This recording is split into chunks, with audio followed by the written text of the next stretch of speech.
Welcome to Zimmerman Podcast, episode 81. Today, I'm interviewing Claire Baker. Claire is a menstrual coach whose passion is educating women about their cycles, hormones, and unique monthly patterns. It's only been in the past year or two that I realized that my period was more than a dreaded week each month. It's an entire cycle with 4 distinct phases, and the week we bleed is just one of those phases. Through experiencing adrenal fatigue that affected literally every aspect of my life, from my energy to my emotions to my work focus to my sex drive, learning about my 4-season cycle not only gave me back my health, but helped me to understand why I feel how I feel at different times of the month. I know this can be an awkward topic for some, but if you want to experience clarity and understanding about your own life, this is the key. All right, you ready? Let's do it.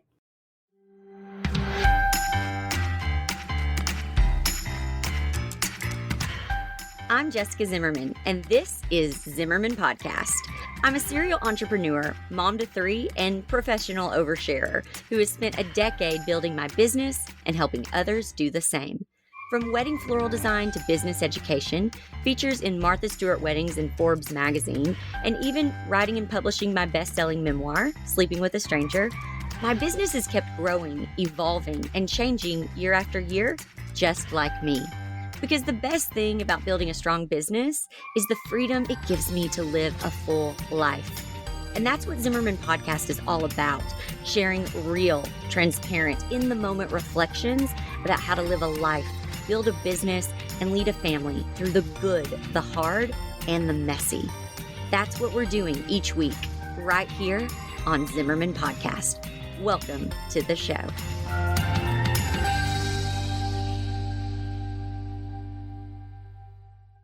Okay, so Claire, hello. I could not be more excited to have you on the podcast today. Oh, Jessica, likewise. Thrilled to be here.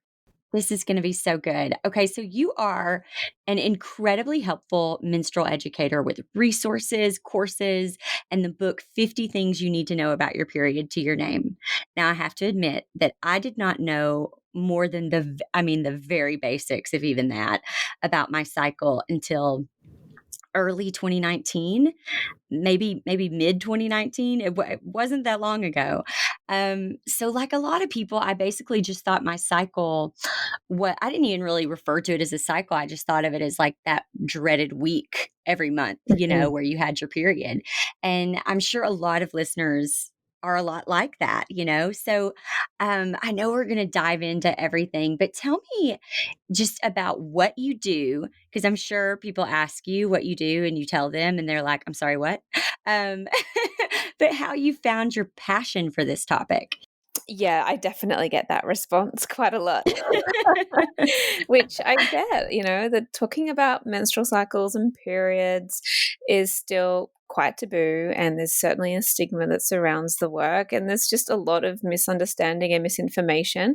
What you just described then of feeling like, or having the understanding that you just have the 1 week that you're bleeding when you're on your period and then the rest is kind of the same. I think that's one of the biggest misconceptions that I come across in my work, and I'm sure we will talk more about that. But I discovered my passion for this work through my own personal struggles and challenges with my cycle. I think a lot of people that come into healing spaces and teaching spaces, it is often through having overcome like personal struggles, right? And for me, that's how I came to this work. So I'd been on hormonal contraception right through my teens into my mid-20s, and I had been taking birth control for 10 years when I decided that I wanted to stop taking it and just see what happened, get to know my body, get to know my natural cycle. And I stopped taking the pill, and my period just vanished. It just didn't come back for 12 months. So for an entire year, I was waiting for my cycle to return. And in that time, I was diagnosed with a condition called polycystic ovarian syndrome. I was, to be honest with you, like quite concerned that I had permanently damaged my reproductive system, which I haven't. Spoiler alert, it's fine. But Yeah, it was a strange year of kind of waiting for my cycle to return, but also not really knowing what I was waiting for, because I didn't actually know anything about the menstrual cycle beyond my period. And I didn't know that there were these 4 hormonal phases of the cycle. I didn't know about ovulation. I didn't understand what I needed to do in order to take the best care of my body so that it was able to menstruate successfully. So I went on a huge personal journey of learning everything that I could about the menstrual cycle and female hormones. And I took lots of workshops and lectures and classes. And at the same time, I was already working as a health and life coach with women. And so as I was learning this information about my menstrual cycle, and once my period finally did come back after 12 months of waiting, I was implementing all of this work in my own life, but also working with my clients. So as I began to notice the way that the fluctuations of estrogen and progesterone in my body affected my mood, my focus, my physical energy levels, how I was sleeping, like even my self-doubt patterns, I began to integrate this awareness with my clients because it just made so much sense to me that we needed to have a lens of the menstrual cycle, like using the menstrual cycle as a lens to understand the personal development goals that my clients had or the health and fitness goals that they had.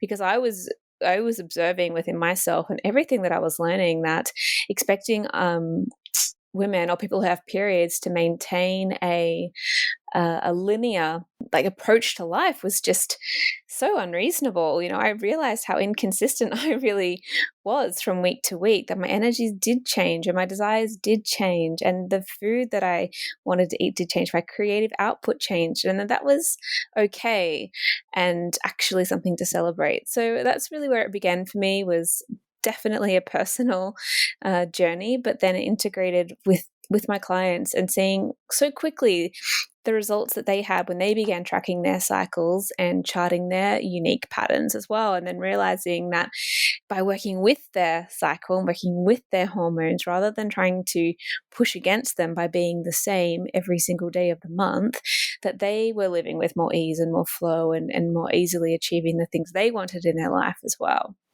I think it's really fascinating because I think sometimes we get a little curious about something and we go to look something up thinking, we're going to get an answer and we'll move on. But sometimes we go down this rabbit hole where we just can't stop. And is that kind of what happened to you when you were learning about this? You just started learning more and more and went, wait a minute, that? I didn't know that. And then you just keep researching and digging for more information. Yeah, rabbit hole is the right word. I still feel like I'm in that rabbit hole. It's been 7 years or more longer now, almost 8 since I came off hormonal contraception, and it has just I've just had no choice in the matter. I often share with people that there was a lot of resistance actually on my end from a career perspective of wanting to of really not wanting to be known as that coach that just talks about periods all the time. Like, I resisted it for a really long time. I was doing a lot of work with clients around their menstrual cycle and even teaching workshops on the cycle, but I was still adamant for quite a long time that I didn't want to be, a period coach. But I've got to tell you, I just had no choice in the matter. Yeah, totally. And when I finally accepted and very humbly accepted that, oh yeah, this is my path, I can't tell you how rewarded I have felt and how much I now love this work, and I can't imagine ever not doing it. But there was definitely like a period of time where I was like going down the rabbit hole still, but I kind of had my heels dug in a bit. Sure, definitely. So for me, what happened with me is that I talk about this in my book Sleeping with a Stranger, but I had just my husband had gotten ill and I had a 2-year-old daughter and newborn twin boys, and my husband, who was a financial advisor who had taken care of us, gets sick, loses his job, Mm. and I kind of have to like do everything. And I spent a few years just going at a speed that was not normal, and doing everything. And by the time I finally looked in the mirror, I was like, something is not right. because I just was so tired all the time. I finally, I started doing things like I got a nutritionist and I was working out, but then there was just still I was exhausted all the time. And I finally started working with a doctor, a holistic doctor in California. And one of the first questions she asked me is, are you on birth control? And I was like, yeah. What does that have to do with it? Like, I've been on birth control since I was 18. And she said, okay. She said, we're going to come back to that in a minute. She asked me more questions. And then one of the questions she asked was probably the question that I hated most, which was, how's your sex life? Because my husband had this illness. And, one of the things that I don't think people really talk about is, first of all, when you have, newborn twins, there's probably not a lot of sex going on. And then also, on top of that, having a husband who's in and out of the hospital and all of that, there's just not a lot of sex going on.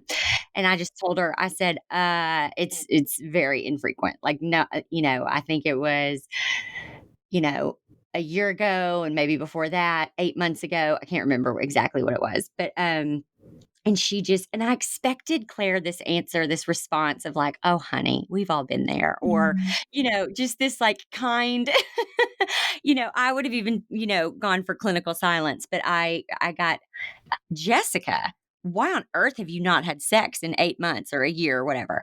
And I just was like, did you not hear everything I just said? And she just was like, oh, that is not healthy. And we need to talk about this. And she started sharing with me about birth control and she said, how there are 4 seasons. And by the way, Claire, this is what made so much sense to me.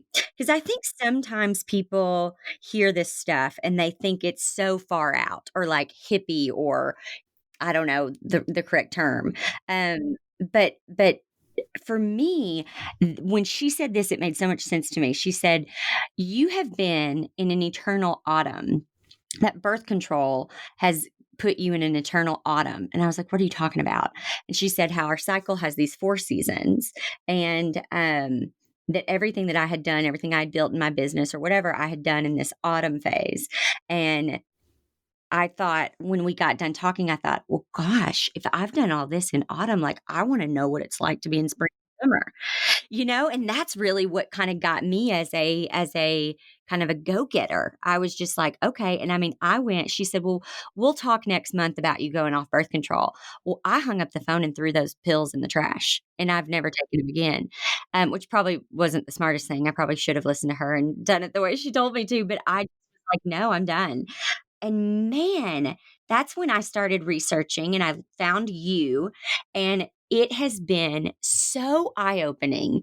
And so, like, I don't know why we are not taught this in school. I have no idea. It's maddening. It is maddening. What a gift that practitioner was. To be honest with you, don't hear many stories like that, actually. What a blessing she was for you. Hmm. It's incredible. Absolutely. But it makes me mad as a woman. Uh-huh. I'm like, I'm a woman and this stuff is going on inside of me and I haven't really learned about it. And if we don't know any better, we don't know to research something. We don't know, that there's something missing or lacking. We do what we're told, quite often. And it just made me mad that I had never learned this or that this wasn't taught to me. And so the first kind of inkling I get of it, you want to talk about a rabbit hole. I mean, just went down and tried to learn all I could. So, can you kind of explain a little bit more about those 4 phases of our cycle and how they can correlate with summer, autumn, winter, and spring? And there's a lot of women that listen to this podcast and a lot of women who are, working moms or also, entrepreneurs themselves and how you can really kind of match your productivity, with your cycle. Yeah, definitely. I mean, as you just said, Jessica, why weren't we taught this in schools? And it's often when people say to me, like, what advice would you give to your 14 or 15-year-old self? I would just want to share with her the understanding that your menstrual cycle is not just having your period. Like, I was given enough information as a teen to manage my period, right? Like, I knew how to use a pad and a tampon, etc. And I could expect to get my period every 28 days, but I was never told that there were these 4 distinct hormonal phases or seasons of the menstrual cycle. And I would love to be able to go back and to give my teenage self that information, even my early 20-year-old self. I came to this understanding when I was 26, and yeah, that was over a decade of having a menstrual cycle before then that I completely missed out on this information. So I'm always happy to share it because it really is life-changing. So we have these 4 distinct hormonal phases or inner seasons in the menstrual cycle, and one of those is your period. So that's when you're bleeding, menstruating, and that correlates with like the winter phase of your menstrual cycle. And this is a time when hormone levels are at their lowest for the entire cycle. Your body's in the physiological process of releasing your uterine lining, so it makes sense if you notice your energy levels might be a bit lower in that time. You might feel like just sort of taking it easy and maybe having some time out and just resting and relaxing. And that's actually okay. It may not always be possible to rest when you're bleeding, but it is normal to notice that your body may not be at its like peak self at that time. So that's the winter phase. And I like to encourage people as much as possible to just take your foot off the gas. So maybe you still have the same schedule and responsibilities, of course, like, we can't just press stop on everything when we have our period. But maybe there are some things that you could delegate, or maybe there are some things that you could just not do for a couple of days. Like, do you need to go to the gym at 6 a.m. on the first day of your cycle and have a huge day of work and go out for dinner with friends that night? Like, maybe there are Right. a few things in there that could be taken off your plate just for a couple of days. And that can sometimes feel scary to do that, to say no, and to take it easy and to really up the self-care and prioritize ourselves. But if there is one phase in the menstrual cycle that I encourage people to prioritize themselves and to nurture the relationship with themselves and to just give themselves a bit of a break, it is that phase, that winter phase. So once winter is over and we stop bleeding, we then move into our spring phase, and we can liken this to sort of the blossoming phase. If you think about spring in the year, the flowers are coming out on the trees, the days are getting longer and lighter, and there's this sort of sense of anticipation in the air and a building of energy, and people are coming out of their homes. It's like we're coming out of the period cave here. And estrogen, one of our female sex hormones, is increasing day by day, hour by hour during this phase. And this surge in hormones here does give us this like lovely kickstart of energy. And there's this sort of wave of momentum that can carry us up and out of our winter phase and well and truly up into the pre-ovulatory phase of the cycle. We're building up to ovulation here. So spring can definitely be a great time to get things started. It's always the phase that I am like surrounded by post-it notes and to-do lists and my calendar, and I'm in planning mode and getting things moving, getting projects started.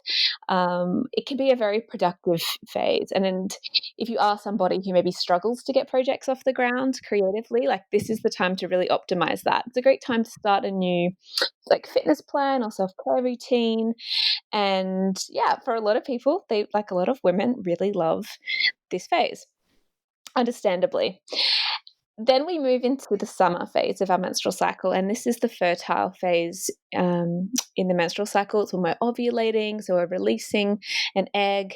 Those levels of estrogen have now reached their peak. So hormones are at the highest levels. We get a bump of testosterone too. And that hormonal combination, it lends itself to what I call the superwoman energy. So this really is the phase of the cycle that you probably can do everything and be everything to everyone.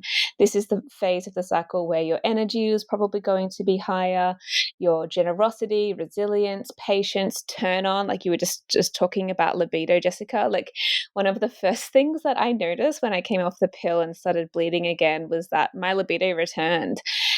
Like you, Same. just didn't really have I just didn't really have one. My husband was like, "I'm sorry, what just happened? Like, Yeah. who are you and where?" I was like, "I don't know. I don't know what's going on, but I got off that birth control," and I mean, it was almost instantly too, Yes, how quickly it happened.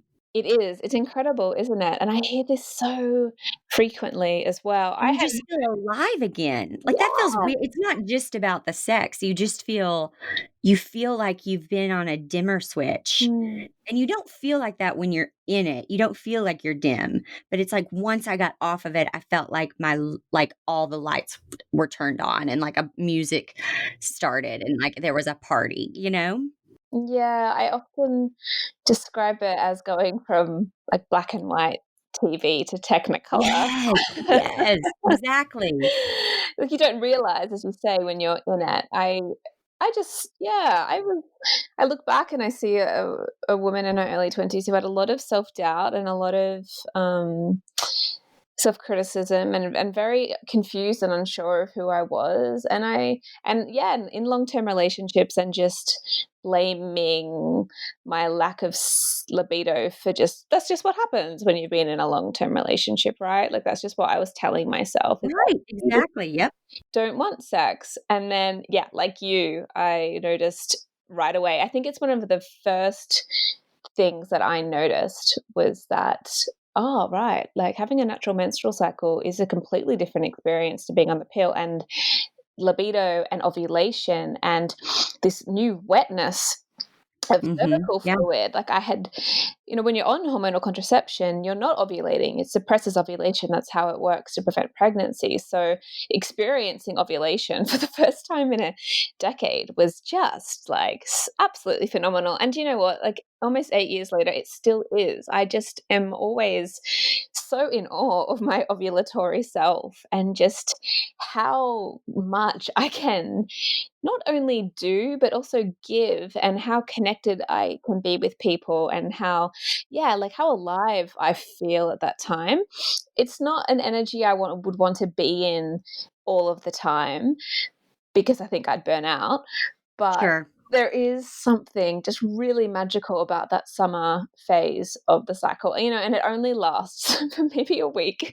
I know. But I love it, I love it when I'm in it, and the transient nature of it, I think, does help to really, like, be grateful for it when you're in it, and to optimize it, and to know when it's happening, so that you can schedule more like group work for that time, or schedule time with a partner. I've got a client who has she also has twins, and her partner always Well, make God bless sure. her. Yeah. It's a rare club, let me Yeah. tell you.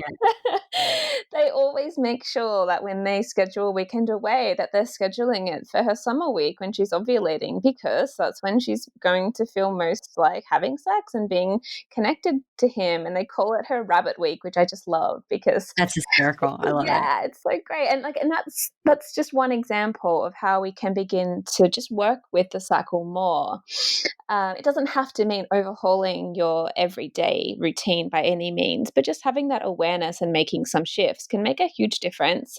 And certainly in the next week, which brings us into the fall of the menstrual cycle, or the autumn, and it is the premenstrual week of the cycle. So this takes us from ovulation back down again to menstruation. And so the hormone progesterone here kicks in, and progesterone is there to support a potential pregnancy. So where estrogen was all about in that first half, in these first couple of phases, was about building up to the fertile phase and getting us out of the house and like feeling fabulous and feeling sexy and turned on and like we want to see people.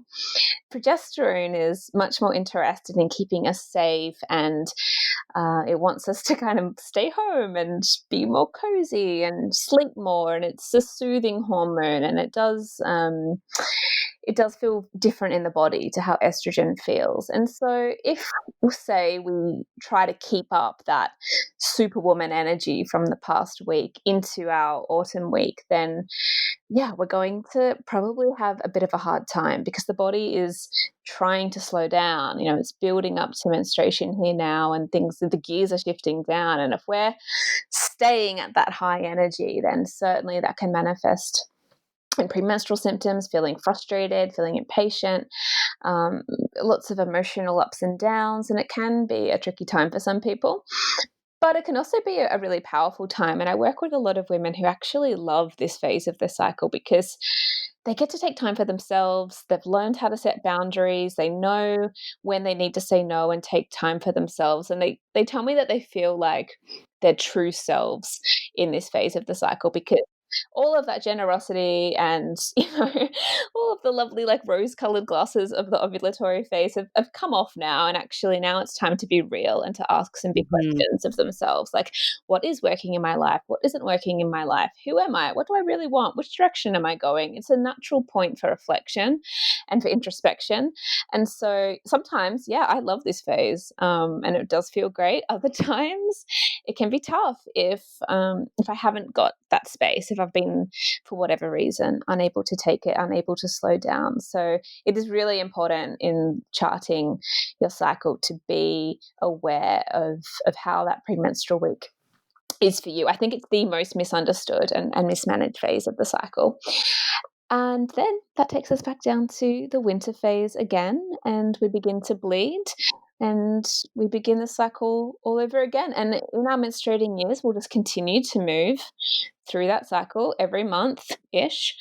And it's so powerful to understand how these 4 phases work. Here's what I think is fascinating. Thank you for explaining all of that. What I think is fascinating is, first of all, I really was in an eternal autumn, and I was great at boundaries. But what you said was like I was constantly in this place of reflection. What do I want? What do I need? What can I do better? What do I not want? And I wasn't even having fun anymore. You know what I mean? It was just this constant kind of almost isolated um space that I had been in, and it was all the time. And that makes sense, now that I know what I know. But what I find so fascinating is that really what it does is it gives me permission to not to not beat myself up and go, gosh, I was so like, how come last week I was so productive and now this week I'm just not, like, what's wrong with me? Why can't I?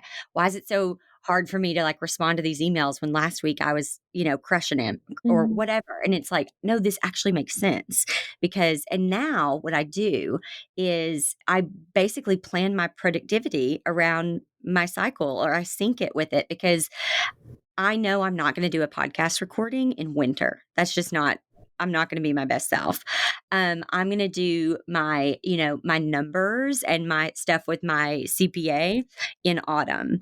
I'm going to be doing my podcast recordings or any kind of speaking gig or something like that in spring or summer.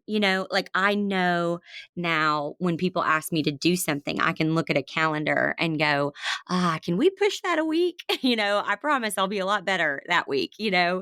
um, which has been really freeing. And that sounds like, I know people hear that and they go, oh my gosh, that just sounds like so much work.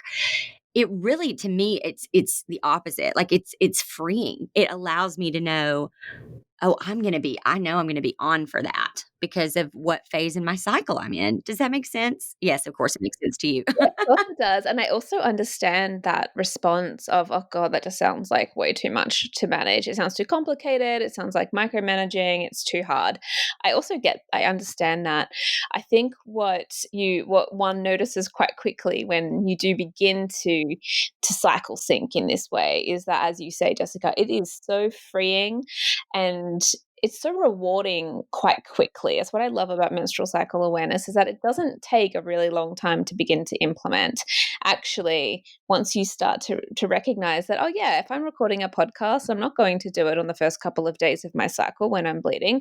I'm going to try and schedule that within this other 2-week window that I have where I know I'll be more articulate and resilient and be able to, switch it on and become more conversational. So that takes far less energy ultimately because you're working with the natural rhythm of your body. Whereas if you scheduled it, say, for that first couple of days when you're bleeding or the last couple of days of your cycle before you start to bleed, you're draining so much more energy. And I just love how quickly people realize that. And then they get, just as you and I have done, then it's down the rabbit hole. And then it's, it just becomes like a non negotiable to live and work in that way within the realities of your life. Yeah, absolutely. What happens to our bodies and our minds when we're stuck in one phase of the cycle? Yeah, so I would agree that as you described with birth control, a lot of I hear that so often from women that they feel like they are just in this eternal autumn. Or for women who have irregular or really lengthy cycles, maybe if they have PCOS and they're not experiencing ovulation or really sporadic ovulation, they often feel like they're either in this really long spring or a really long autumn as well. Autumn often seems to be the sort of default season that people feel like they're experiencing. And, it can be really tough. I had that, like I said, that 12 months of waiting for my cycle to return and feeling like I was in a bit of limbo and not receiving the benefits of experiencing all of those 4 seasons, because it's like the seasons of the year. Imagine if we were always in this perpetual autumn, or if we were in this perpetual summer. It might seem okay for a while, but over time, we'll start to crave the other qualities. If you're always in hot weather, you will start to crave cooler weather and nights in that feel more cozy and a chance to rest and restore and press pause and relax. But if you're always in that dark winter phase as well, then you're going to crave lightness. We're cyclical beings, whether we have a menstrual cycle or not, right? Like, we all have a 24-hour cycle. We all live through the 4 seasons of the year. We do appreciate on quite a ancient cellular level, I believe, the importance of having these different seasons and moving through this creative process. So I do think that over time, people can start to feel like they're lost at sea a little bit. And so, something that I often suggest to people who maybe are pregnant or postpartum, who don't have a period right now, or if they are experiencing any kind of amenorrhea or even menopausal women who are missing having that rhythm of their cycle, is to borrow the lunar cycle, because the lunar cycle mirrors the menstrual cycle. It's about 28, 29 days, and it moves through that same death and rebirth cycle. So you've got the new moon, which is akin to menstruation, time for rest and setting intentions and pressing pause. And then you've got the waxing phases of the lunar cycle, which bring you up to the full moon, which is like the summer, the ovulatory phase. And then waning back down again takes you through like akin to the autumn or the premenstrual phases of the cycle. And that's something I used in that year that I was waiting for my period to come back. And it's something that I know a lot of menopausal women or women who are pregnant and missing having that cycle to live by lean on as a framework and find a great deal of benefit in that.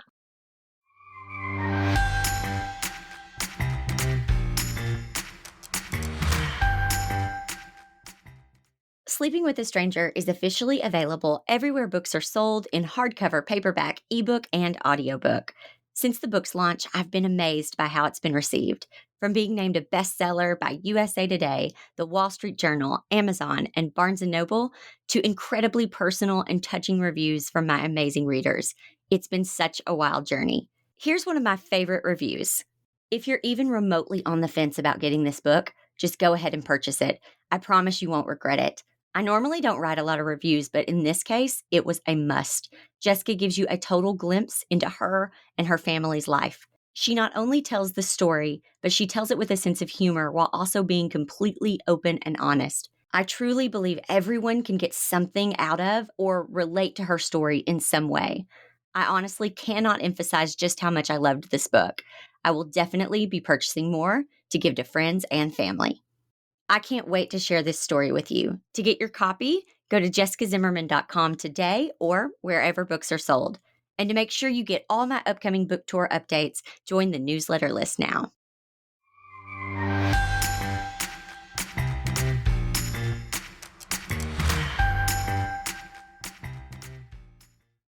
So I know if I was listening right now, I would be thinking, okay, so you went off birth control now, and now you have this sex drive. Like, what are you doing, as a means of birth control? Mhm. And that was a big question for me because I knew that I didn't want anything that had hormones in it. I wanted something hormone free so that I could experience, every phase of the cycle. And I went and I talked with my gynecologist, and we talked about this one. I forget what it's called.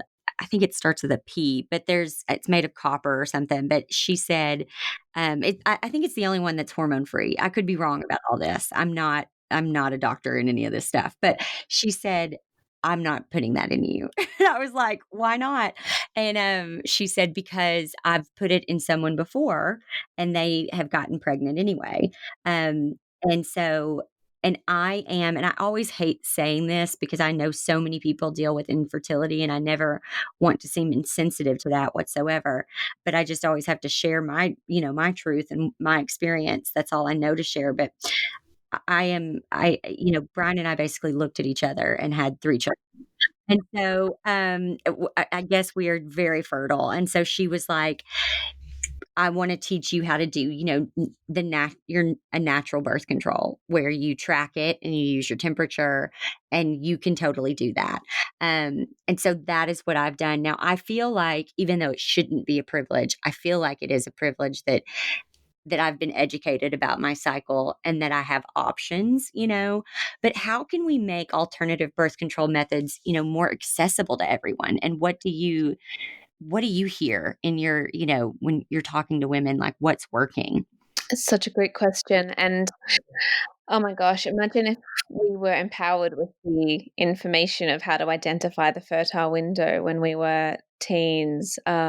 Just would be so life changing for so many people. And I believe it's a human right to understand how our Yes. fertility works. It's shocking that it's still so unknown. I completed my training just recently to become a natural fertility teacher, and I never intended it to be the core of my work when I first started teaching menstrual cycle awareness, because I was much more interested in optimizing the different phases for productivity and creativity and the things we've spoken about today. But as I've worked in this field, I have realized how little women understand of their fertility. And I've been using, like you have, the temperature method, and also charting cervical fluid now since I came off birth control. And that's been my only method of contraception. And it's working. And it's work. It's fine. It's great. It has an enormously high effective rate when it's used correctly. And you can also use it in combination with a barrier method like condoms or a diaphragm if you choose to. But oh gosh, yeah, it's a tricky one because it's not that marketable. There's no like Right, exactly. product or pill to sell. And I Um, think you just nailed something right there. That's the thing, is that, and I've learned this so much with just dealing with my husband's health. He basically almost died because of all the pharmaceuticals that were given to him, when really all he needed was to, like remove gluten from his diet and like mm, add in some, vitamin D, like more natural things. And I think that you hit the nail on the head. If it's not marketable, we don't hear about it. yeah, yeah, that's it basically. And so getting this information out there, like I said, it feels like it needs to be a human right. It should be taught in sexual health education in schools, and it should just be available for every for every menstruating person, for every woman to have that information. I do think it's changing. I think that people are beginning to question hormonal contraception as more research comes out now, that not only anecdotal like your experience and my experience, but actual scientific studies that are showing the detrimental health benefits, health effects of being on hormonal contraception. People are starting to ask questions and going to their GPs like you did, Jessica, and asking those questions. Well, like, what else is available? And feeling quite disheartened with the response. There aren't that many options, and the coil that you described, or inserting objects up into the cervix, that doesn't appeal to a lot of people. And so I just wish that the symptothermal method of fertility awareness, which is what I teach and what I use, I really would love to see it just integrated into our school systems. I wish that families had this understanding. So once somebody began bleeding, that they were empowered with that understanding that the female body is only fertile for around about 5 days every month. Mhm. So I certainly didn't have that understanding as a teenager. I thought I could get pregnant on any day, and Right. that's just not the case. So being able to identify your fertile window, whether for conception or contraception, to me just feels like basic knowledge that everybody should have. I have not yet gotten my hands on your book, but and maybe this is in there. I'm not sure, but I just remember when I was in, 3rd or 4th grade, my mom, God bless her, showing me like a picture book of, the birds and the bees, how one has a baby. And I almost feel like there needs to be some kind of uh book or something. Maybe you're working on this for teenagers, for young preteens or something that helps them learn. I mean, I want to talk to you that this is a question I have later on, but just about having a daughter and raising her and how we are, I mean, to be really honest, and some of you are gonna wanna change the channel once I say this, but I'm just really honest with Stella about everything. I mean, about everything, because I feel like if I am always truthful with her, she's always gonna feel like, A, she can trust me, and B, that she can tell me anything. And one day, I mean, she was young, gosh, 3 years old, and I was on my period, and I was changing a tampon, and she was like, "What is that?" And I showed it to her, and she just was like, "Oh," and I said, "Yeah, one day, when you're a little bit older, you'll bleed once a month, and this is just part of it, and everything." And she's like, "Oh, okay." And now she at 6, she knows this, like so Mhm. she's it's not like one day she's going to hear about a period and be shocked. She's hearing about it as she grows up. But I wonder, what how I can teach a young child about these 4 phases and all of this. Like, what advice do you have? Because I know we have a lot of moms that are listening, and I'm sorry if I just grossed anyone out. I love that you have that openness and that normality around menstruation in your household and in your conversations with your daughter. I think that's the first step so that when she does begin to bleed, it's not this huge shock. I hear so often from women when we talk about, reflecting on first periods, because I actually think it's really important to go back and look at early concepts and ideas about menstruation and what we were taught and how we were conditioned to view our period. And so often when women go back and they reflect, they tell me that they were just totally freaked out because they had no idea. Like they thought that they were dying because they were suddenly blood, and blood's scary, right? And blood means something is wrong. And so to see blood in their underwear was like terrifying. And that shock, that stays with us as well. So to for her to, I just love hearing that, for your daughter to be able to see what's going on with you and for you to say, yeah, this is something that's going to happen in your life. I think that's a really beautiful first step. I would say that once somebody does begin to menstruate, like I said earlier, I just would have loved to have received information and an understanding of those 4 phases. And this is where I believe that the seasons analogy really comes into its own, because it's such a brilliant way of explaining to somebody who has never had a menstrual cycle, or will never have a menstrual cycle. Like, it was really helpful for me explaining to my partner, for example, he's never going to have a menstrual cycle, but he totally gets the seasons thing. Like, that makes sense to his brain. Right, right. So I think that again, when we're teaching this to young people, like leaning on that framework of the seasons, and it's also just a beautiful way to explain this new menstrual rhythm that she's going to be moving into now for the next, what, like 30 years of her life. So I think that lean on that seasons analogy, like talk about the winter, talk about the spring and the summer and the autumn. It might help to speak a little to hormones, but I think often, just using that that seasons analogy really helps someone to not only understand what's going on in their body, but also to celebrate and to feel good about it. Like it's a good, beautiful thing to be in alignment with nature in that way. It's not something that she has to feel burdened by or afraid about. I think that the seasons are just such a powerful way of getting that message across.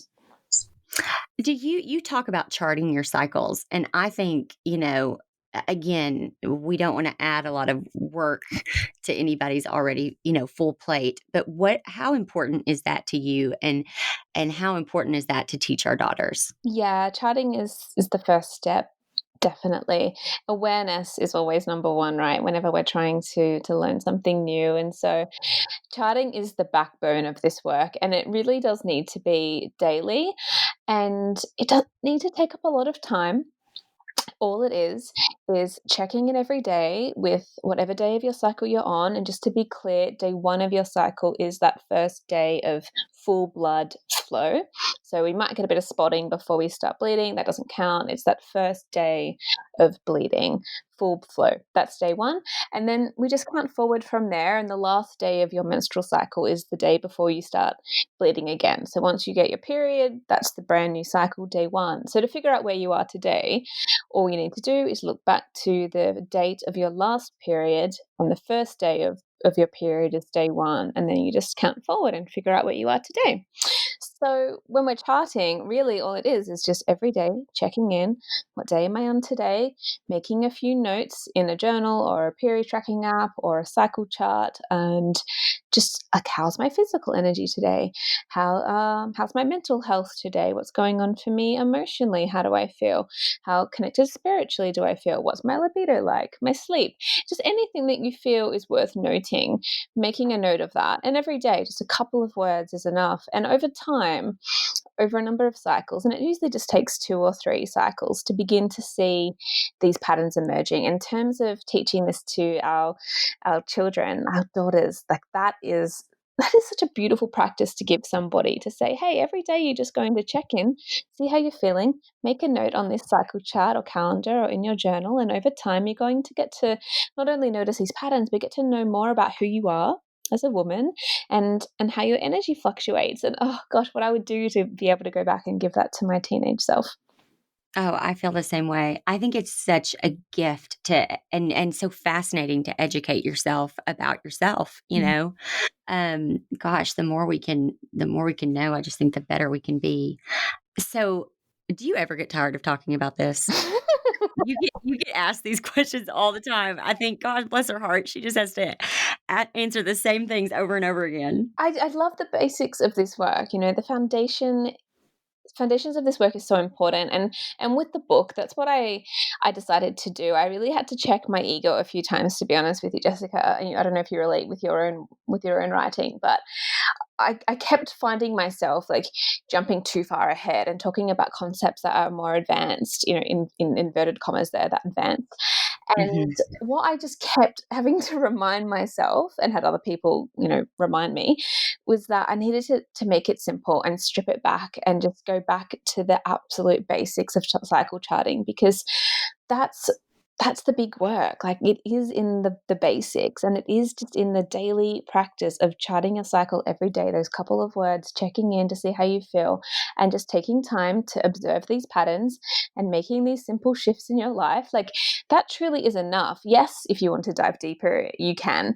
And I'm always happy to take people on that journey as well.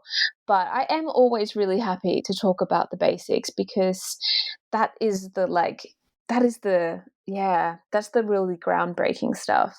Yeah.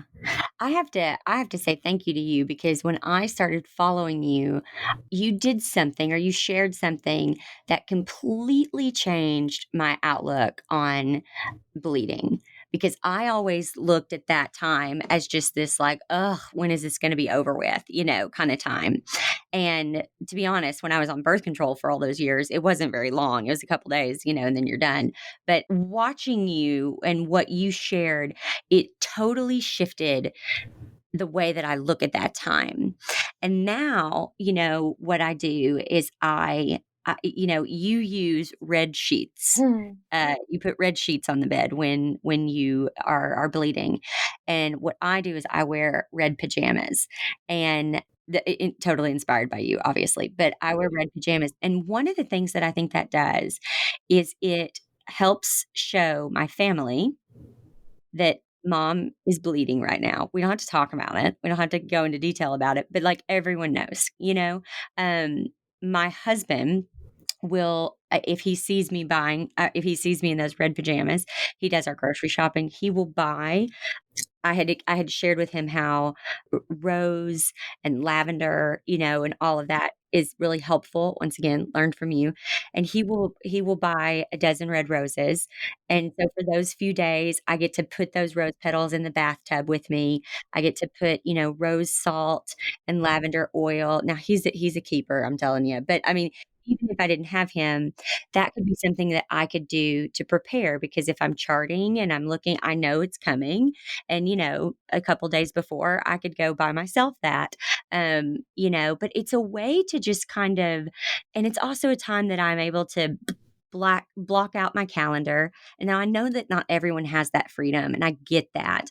But you can block out, like you were saying earlier, other responsibilities. Like, maybe you don't go to a PTA meeting, or maybe you say no to bringing a dish to the whatever fundraiser or something on those days, and you just do the work you have to do. And then you come home and you put on your pajamas. And those are the days that I get to read a book all day long, or binge watch a show that I've been wanting to see or something. But it's really kind of a couple of days where I get to just fully invest in resting and doing what I want to do.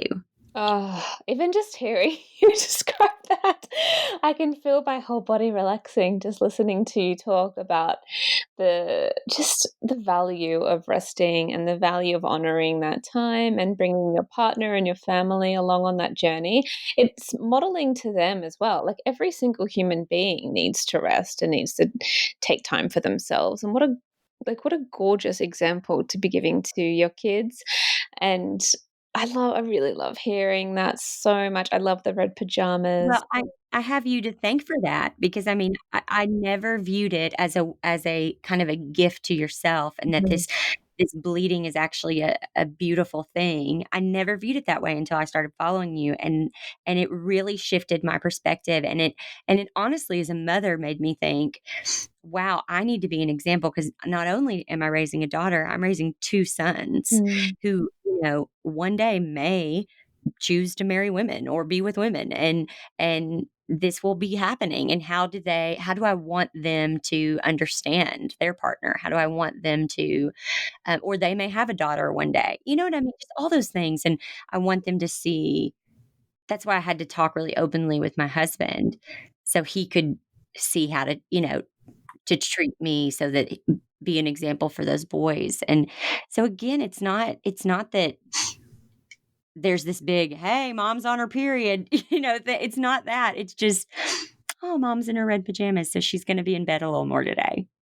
I don't know. That's such a great example. I'm going to borrow that and share that with other mums in my life who often ask me that question because it is one I get a lot, and I don't currently have children, so I need to hear stories like that because it's so helpful for other mums, We'll particularly take it and our use it. yeah, mums do so much, and there is just so much responsibility, and that's it's nonstop, right? Like you've got tiny humans who really need you, and well, I love the stories like the one you've just shared of really bringing your family along with you on that journey, and maybe it's also quiet time for everybody else too. Rather than expecting ourselves to be in that superwoman mother energy all of the time, maybe on those like red pajama days, it is a bit more chill, and the energy of the house, everybody comes down a bit of a notch too. We don't Yes. plan like high energy stuff. Um, Again, I can only speak from stories that I've heard from other mums. But I do hear that that does work too, like bringing your whole family with you, like on that menstrual cycle journey and the changing energies. I'm not saying it's going to work 100% of the time, but at least experiment with how that works for you and your family.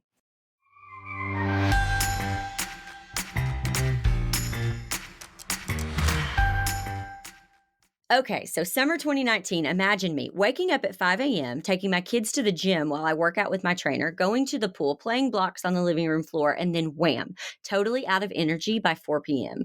Crawling into bed in my Christmas pajamas. I was already doing all the energy boosting things I could think of. Then my nutritionist told me about Bee Powered from Beekeepers Naturals. I just take a spoonful of the Bee Powered superfood honey every morning, and I'm not kidding. I see a huge difference. I know not everyone can have a nutritionist, but anyone can get this superfood honey, and I'm making it even more accessible for you. If you use the link in my show notes or simply go to zimmermanpodcast.com/bee, you'll get 15% off your order from Beekeepers Naturals. So if you're a tired entrepreneur or foggy-brained parent, you need this stuff. Again, go to zimmermanpodcast.com/BEE.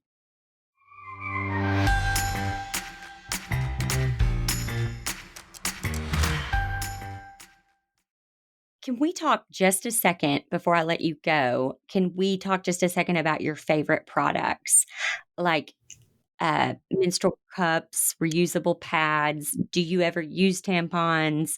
Are there apps that you use?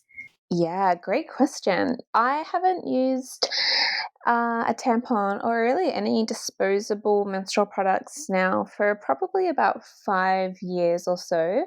And look, for some people, they love them, it works for them, and it's convenient, and I get that. And for others, it's just also a more accessible option. I personally really love using a menstrual cup and period underwear and reusable pads that I can wash because it feels really empowering to me to not create a lot of waste every time I bleed and to be able to connect with my blood in a bit more of a visceral way. Again, that might seem weird or a bit like strange to some people to see their blood and to see the quantity and the consistency and whether there's clotting or not. But what I again often hear from people who start to use a menstrual cup is that they realize that actually their blood's not gross or shameful or dirty or weird. Like it's just blood, and it's totally fine. And even that can really shift the relationship that we have with menstruation because there is often this stigma around menstrual blood, and then when we start using a cup and naturally see the blood in a way that you don't see it with a tampon or a sanitary pad, then there is this like internal shift around our blood. So I actually really like using a cup. It's also been helpful for me.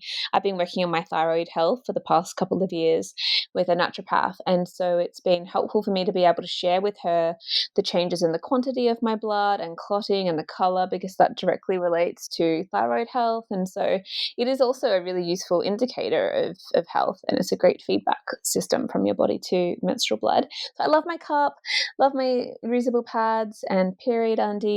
I What are period undies? I've never heard of these. Oh, really? Okay, so essentially they are underwear that you wash that have like inbuilt lining that soak up menstrual blood just as like a reusable pad would, and Oh, soak the blood nice. when you're bleeding. Yeah, so you just free bleed into the underwear, and then once they're done, you just wash them, throw them in the machine.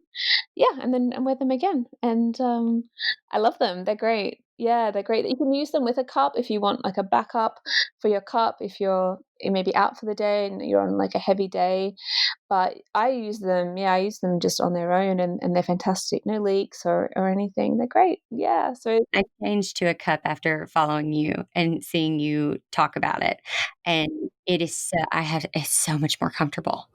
I mean, it takes a second to get used to, but it's so much more comfortable than a tampon. they definitely help a lot with cramping because tampons sit so high in the vagina that can often lead to more cramping, and so menstrual cups can definitely help with period cramps, and they actually hold more blood than a tampon does anyway, so you can leave them in for longer. You don't have the same issues with toxic shock syndrome that some tampons can have, so they don't affect the pH of your vagina in the same way tampons do. There are definitely benefits, but like you say, it does take a little bit of practice to get used to using a cup. And I'm not going to lie, I've had a couple of experiences of not quite being able to easily get it out.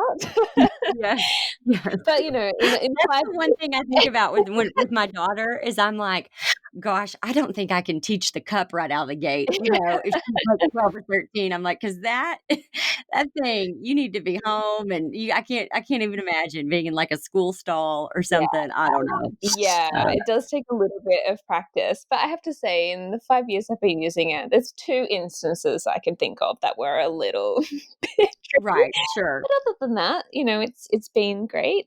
And in terms of apps, I really like the app Clue for tracking where I am in my cycle and for making, like, really basic observations. I think it's a good, clean app, and it's easy to use, and, I quite It's super easy. Yeah, yeah, I use that one too. I believe I learned about it from you, but I was just gonna share with the listeners that what Claire was talking about earlier about, just checking in every day. How am I feeling? What's my energy? What's my sex drive like? All that.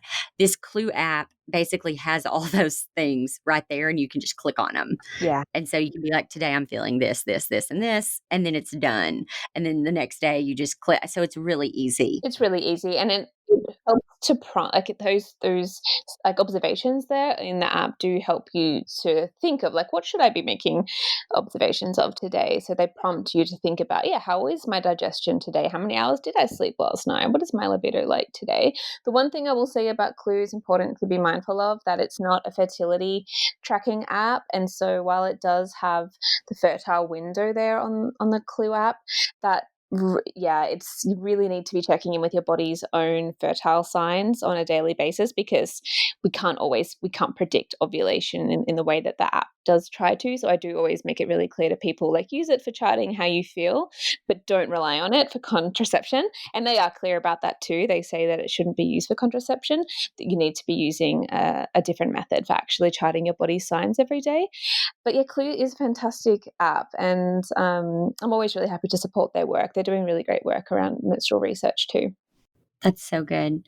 I have the most random question, just because I was buying a piece of art the other day from an artist, and she has all of these. She does like textile work, and she takes fabric, and they look like these amazing works of art on canvas. And there's this one that I'm like, that looks just like a vagina. Like it's all white, like all of her artwork, it's all white canvas. And she sometimes how does these textures. And I'm like, I just don't know if I can buy that one because it looks just like a vagina. Do you have people that send you artwork of of vaginas or of blood or red stuff? Amazing. I have had some stickers sent to me before that were so cute, like of ovaries and a uterus, and some pencils that had like O is for ovaries and lady time and stuff on the pencils, which I absolutely love. And definitely people are always sending me articles and like cool period products and things that are coming out, which I just love. It's so cool. At the moment, I'm getting a lot of things sent to me over my Instagram DMs about New Zealand, who have just implemented a period poverty strategy in all of their schools, so that young girls can get free period products in school. So people are always sending me great stuff like that, and yeah, I love it. Although I would like some more like vagina artwork in the mail. That's something I should put out there. I would You like should just to be put it out sent, there yeah, because this stuff exists. It exists. We need to just yeah. send you some. I would love And you always are sharing really cool graphics on your Instagram and stuff too. There's some So incredible artists out there making such awesome, like, feminine powered work and womb work. It's I love Instagram for that, being able to find these incredible artists that are really celebrating that feminine energy and celebrating these parts of our body that have been, yeah, mostly shamed for a very yeah. long time, right? Instagram can get a really bad rep, but I mean, this is a great example. I mean, just following you and you didn't know this. This is why I mean, you just never know the impact you're having on someone else. But I mean, it has changed just following you and seeing how you track your cycle and how you share about it has changed my perspective, the way I treat myself, the way that my family responds to it, the way they will grow up. I mean, just think of that, the impact that you're having on not just some people, but then the generations to come. I think it's really, really incredible. So I just want to thank you for the work that you're doing. Um, I have a final question, and I ask everyone this question because I always think it's fun. Um, So if you had Oprah's money, so billions of dollars, right? What would you spend it on? Because it has to be completely selfish, Mm. like not for anyone else, just for you, just frivolous, something just for you. Oh, that's such a good question. Oh my gosh, I would buy myself a tree house in like the Scottish Highlands or Norway or something like that, where I could go when I had my period, and I would go there, and there would be a fully stocked fridge full of like amazing, nourishing food. I wouldn't have to cook anything. I could just have baths, and there would be red bed sheets, and I'm going to take red pajamas now as well, laid out for me, and it would just be fully set up as this beautiful like period retreat that I could just go to by myself and be on my own and not have to look at my inbox or attend to anybody else for Oh my a few gosh. days every month. And it would just be there all the time that I could just retreat to and fully surrender and relax and take care of myself when I'm bleeding. That's what I would spend that money on. That is the best answer. I love that. That is the best answer. I've actually been to the Scottish Highlands. It's so beautiful. It's so gorgeous. Oh, where are you right now? Are you in London? Yeah. Yeah, London. And you spent some time in Australia last year, right? Yeah, I spent the summer at home in Australia, which was, yeah, really special, really nice to be with family, but London is home right now. Gotcha. Well, good. Well, hey, I can't thank you enough for spending this time and just educating us on the menstrual cycle and just cycle awareness. I'm so grateful. Can you just let everyone know where we can find you and where we can learn more from you and where we can buy your book? Absolutely. Well, thank you for having me. I've learned a lot in this conversation. I really appreciate your sharing. I am always hanging out over on Instagram, as you said. So if anybody wants to come and check in with their cycle with me over there, then I'm at _ Claire Baker, CLAIREBAKER _ on Instagram. And otherwise, at clairebaker.com, you can find a free class on how to start charting your cycle. I've got online courses that you can take if you want to go further into cycle syncing, and all of the info on my book is there as well. Otherwise, local booksellers will be able to order the book in too. So it's called 50 Things You Need to Know About Periods, and it will be out in the US from the 8th of September in 2020 and available everywhere. That's amazing. That's really great, Claire. I'm so excited for you. Congratulations on everything, and just also just taking something that you were curious in and being brave enough to make a living out of it, because I think that that's incredible. It's such a blessing. It really is. Yeah, absolutely. Well, thank you so much. Claire, thank you so much for sharing your story and giving us so many incredible tools for understanding our cycles, reevaluating how we talk about menstruation with our kids, and alternatives to hormonal birth control methods if that's what we want to explore. I want to challenge you in the next few weeks to pay attention to your own emotions, hormonal changes, and cycle. Find a scrap of paper, your planner, or a Google Doc and take some notes about how you feel each day. Give yourself permission to listen to what your body needs during each phase in your cycle. Your body is smart, and I know from the past 18 months of charting my cycle that life is fuller and more beautiful when you allow yourself to lean into each of the 4 seasons. If you made it to this point in the podcast, you powered through the awkwardness. Great job. I'll be back next week, not talking about periods, but I'll be here on Zimmerman Podcast.